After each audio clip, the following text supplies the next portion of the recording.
చలికాలంలో ఉల్లి ఆకు ఎక్కువగా దొరుకుతుంది కాబట్టి ఇప్పుడు ఇలా ఉల్లి ఆకుతో కోడిగుడ్డు బుర్జీ చేసుకోండి, చాలా బాగుంటుంది. దీనికోసం ముందుగా స్టవ్ ఆన్ చేసి ప్యాన్ పెట్టేసుకొని ఆయిల్ వేసుకోవాలండి. ఆయిల్ వేడైన తర్వాత ఉల్లిగడ్డ ముక్కలు అలాగే మిరపకాయలు వేసి వేయించేసుకోవాలి. వాటితో పాటుగా అల్లం వెల్లుల్లి పేస్ట్, పసుపు కూడా వేసి వేయించేసుకున్న తర్వాత నేను 2 కట్టలంతా ఉల్లి ఆకు తీసుకున్నానండి. దీన్ని చాలామంది ఉల్లి పొరక అని కూడా అంటారు, మేమైతే ఉల్లి ఆకు అంటాము.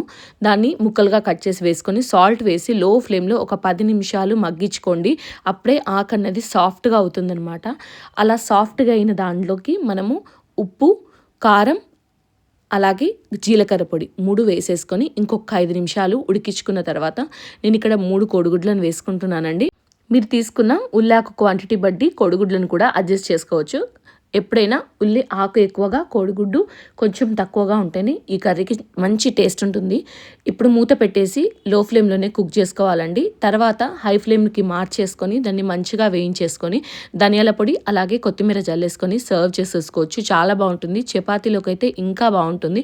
ఒకసారి ట్రై చేయండి. ఎలా ఉందో కమెంట్ చేయండి. వీడియో నచ్చితే లైక్ చేసి మన ఛానల్ని సబ్స్క్రైబ్ చేసుకోండి. Thanks for watching.